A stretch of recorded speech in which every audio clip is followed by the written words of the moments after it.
Okay, do we have sound now? Does it work? Can you hear me if I'm talking?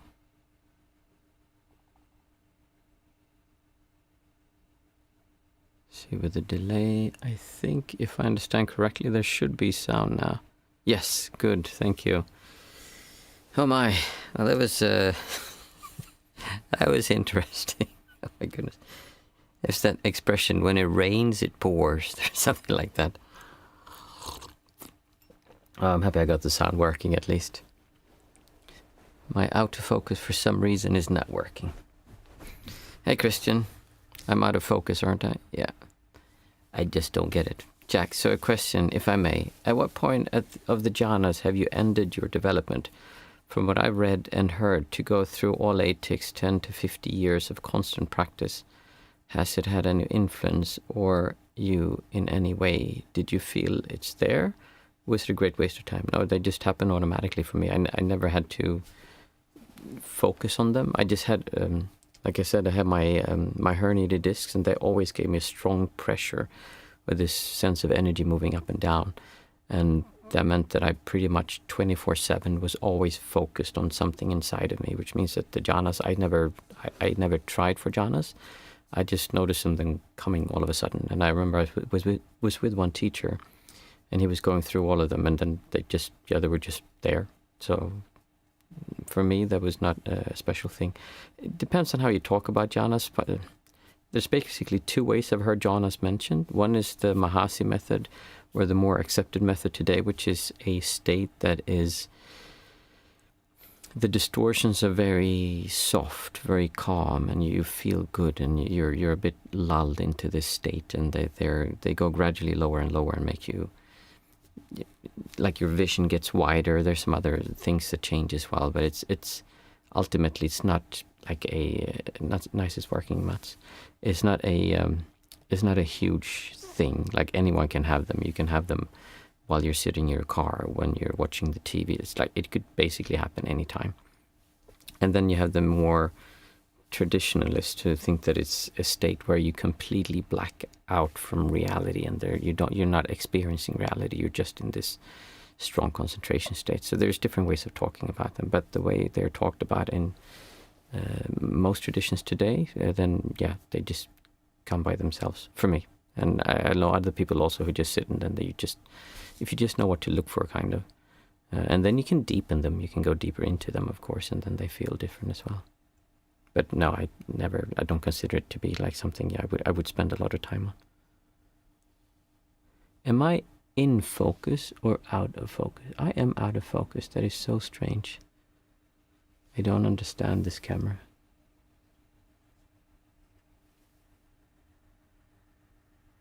I'm going to focus on myself. There you go. Jack, and what about Nama and from the Nama Rupa? Was there ever a feeling of you were getting free of the forms of their attachment, like achievement, goals? Yeah, like I said, I just talk about it as distortions. I don't think about it like you're free of achievements, of goals and development. That's a distortion. It's not that you can't have the idea that you're moving towards something, but the discomfort of not being there, that's something that you can get rid of. That's what's gone when you're in what I call a non-centric state, or a non-dualistic state. I actually had something I wanted to to mention, because it's so relevant to me now.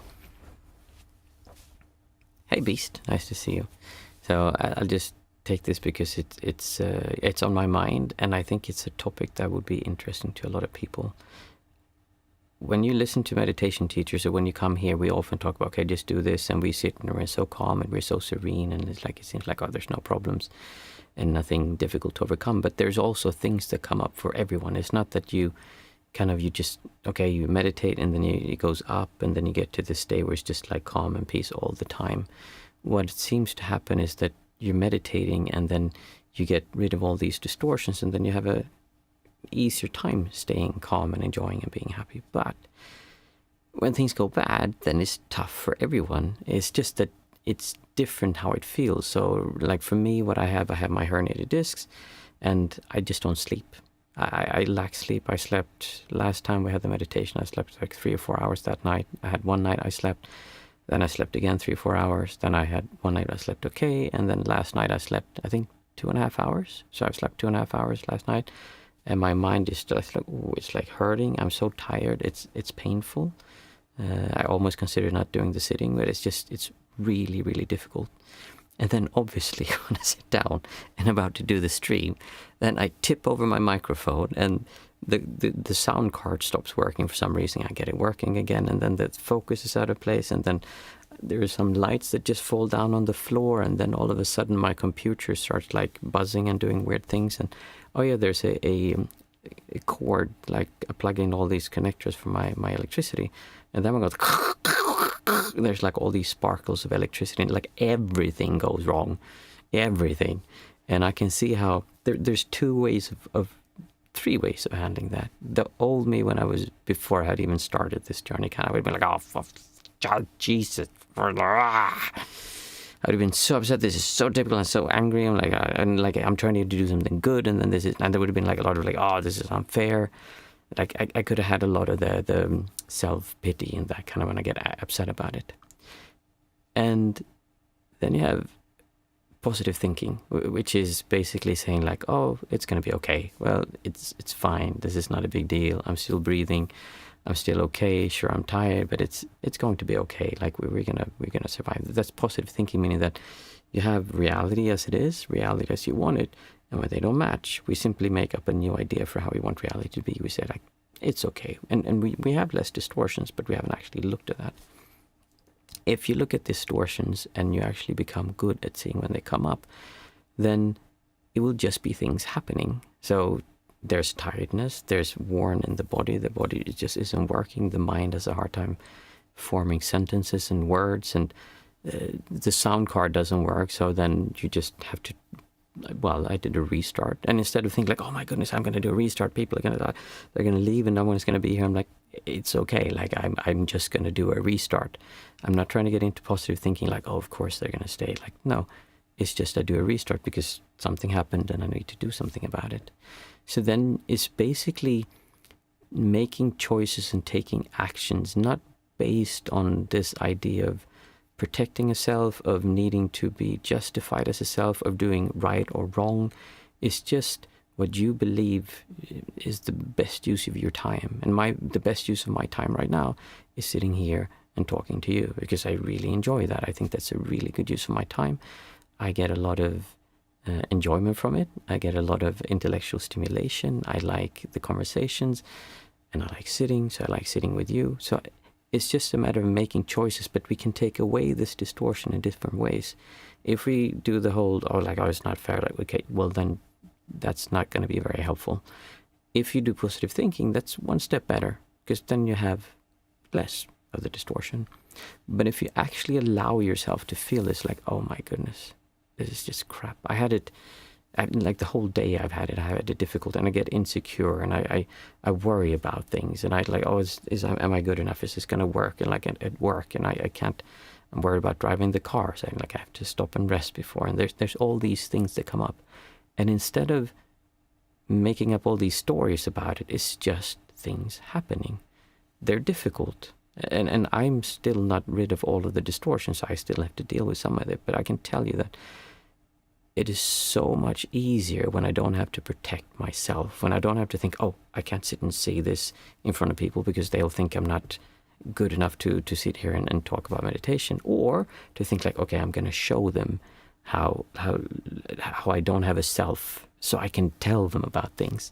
Both of those things is a sense of self-distorting, but actually just being free, really effortlessly free, and being able to be who you are, whatever that is a wonderful thing to do, and it is enjoyable even when things are difficult. And yeah, like I said, we're not talking about world-ending things here, but it's something that if I have something I'm trying to do, this is highly difficult for me to do right now.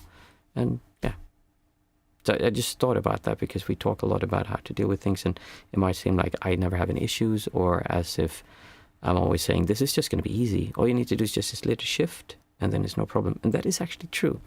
there is no problem, but that definitely doesn't mean it's not going to be difficult to get to that point, because until you get to that point, and especially when everything goes wrong, and it's always going to go wrong, you can't control your world the whole time. That just doesn't work. There's going to be times when you just smack into a wall, when the world falls apart around you, when people disappoint you, when people treat you really unfairly, or when just shit happens, and you still need to get up and you need to do things. And instead of going like, oh, okay, I'm going to push myself through, I'm going to go and I'm going to work, I'm going to hustle, instead just get rid of the distortion and then just say, like, what do I want to do? What do you believe is the best use of your time? And then do that. And yeah, then we just do the best we can. I see people have been writing something. Good evening, Jethro. Nice to see you again. Thanks. It's always a pleasure to have a counter thought, says Jack.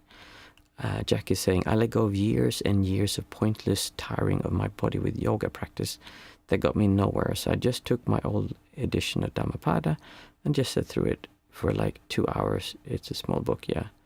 And I'm here starting all over again for like 1 millionth time. Well, yoga can be seen in two ways. My fiancée is actually a yoga teacher. Maybe I'll bring her on and have her show yoga one time. She's very good at what she does. Yoga, I see it as like as a spiritual practice. I know people can do that. I never really understood that part so well, but I know that moving the body in the ways that you do in yoga can be very beneficial and really helpful when you're sitting. Like we have all these blockages and things, that helps. And just for physical health, just to keep your mobility. I'm 46, and I just read on one of those dumb posts that come up on Facebook, and they said that in Lethal Weapon, when I think it's Donald Glover, right? When he says, like, he's with Mel Gibson and they're going to go in and do something, and like, it's like, oh, I'm too old for this shit. He was 42 when he did that. I'm 46. I'm too old for this shit. So, yeah. Keeping your health and body in shape, and just like making it work. I think yoga is a great idea for that. Or you can just take walks or run or do CrossFit or whatever you feel like. Cool. Beast, I only focus on one step at a time. I have two rules when things aren't working in my way. I take a step back without reacting, then take a step forward. It helps me to calm my mind. I always breathe. Oh, that's a really good idea. Yeah, you take a step back, just let it be for a little bit. And then you think rationally, not with the self going like, oh, like this, but actually just take a step, look, what is the best choice here? And not from a sense of needing to distort into the best way to do it. Okay, shall we sit? I still don't understand why this is incredible. I have a camera and it finds the background more interesting than me. I mean, the pillows are nice. There's some nice lights, but I would think that it would think that I'm the one who should be shown here. But maybe that's just my ego thinking I'm important. It's the camera trying to show me that I'm not as important as I think I am, I think. Okay, let's start the meditation. For those of you who are new, we usually start with the 5, 4, 3, 2, 1 method, where we say out aloud 5 things we can see, 4 things we can feel, 3 things that we can hear, 2 things we can smell, and 1 thing that we can taste. And it's important to say it out loud. We're trying to really observe with our senses without the self coming in and objectifying or criticizing or analyzing or evaluating, or it's just seeing what you see. So try to say it out loud, and we'll do it together, and then after that we'll sit for 20 minutes, and we'll have a very short question and answer today because I'm tired. So we'll just do a quick one after. So, I see, you say them together with me if you want to, or by yourself. I see a t-shirt hanging on my chair. I see reflections in my reading glasses.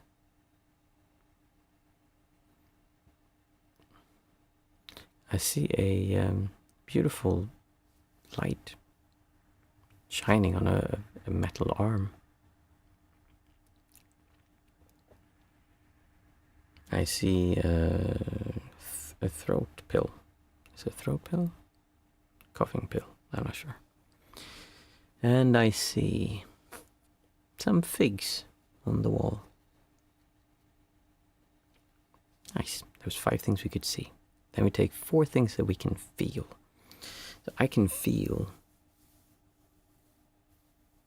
the hairs on my arm. And at the same time, I can feel my hand on my arm. It's an interesting sensation. And it's interesting to see from both points of views. And trying to see both at the same time.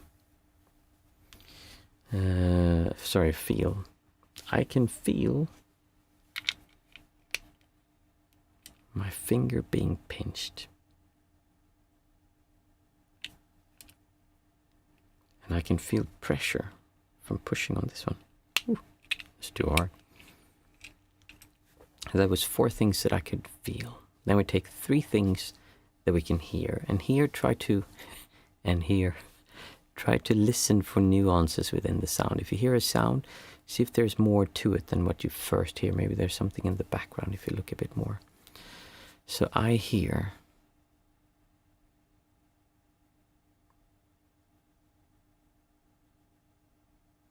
the whirring of a fan.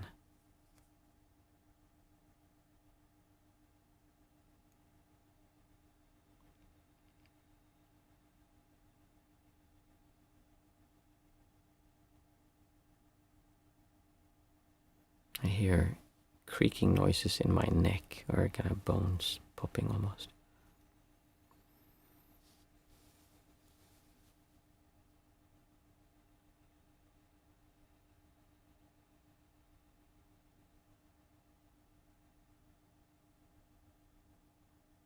I hear the wind blowing on the trees.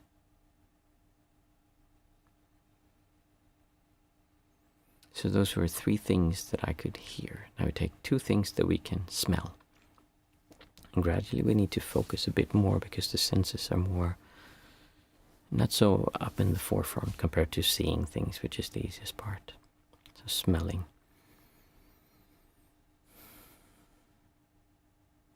Okay, really in the forefront is the smell of sweat. It's obviously not mine, but there's a smell of sweat here.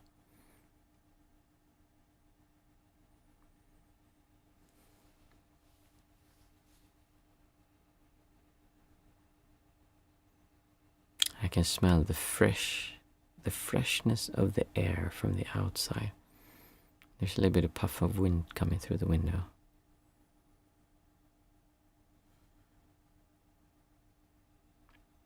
And finally we take 1 thing that we can taste.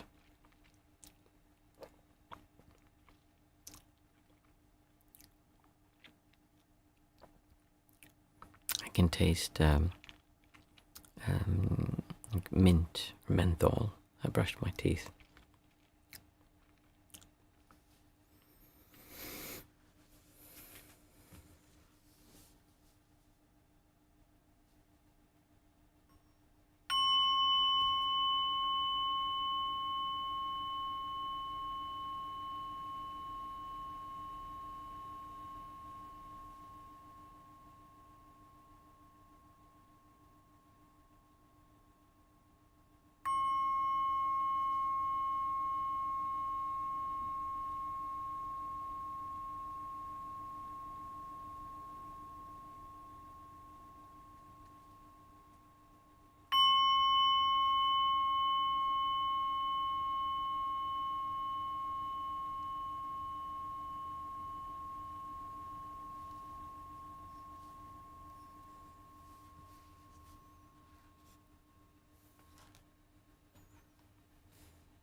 I'll keep on sitting if you feel like it, or have a short question and answer if anyone has any questions that they'd like to share.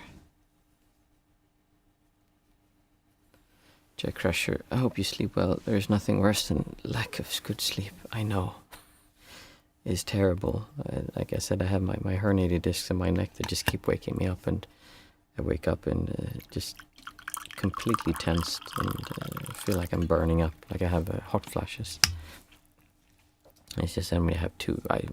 Unfortunately, I'm really good. Fortunately or unfortunately, I'm really good at handling it. So people don't really notice it until it's really, really bad. But it's okay. It's just like another experience. We have to deal with it. I'm so happy it's not as bad as it has been before, or how bad it could be. Christian, thank you for the sitting. Hope you sleep well. Constant hours of sleep and waking up. Yeah, cold shower.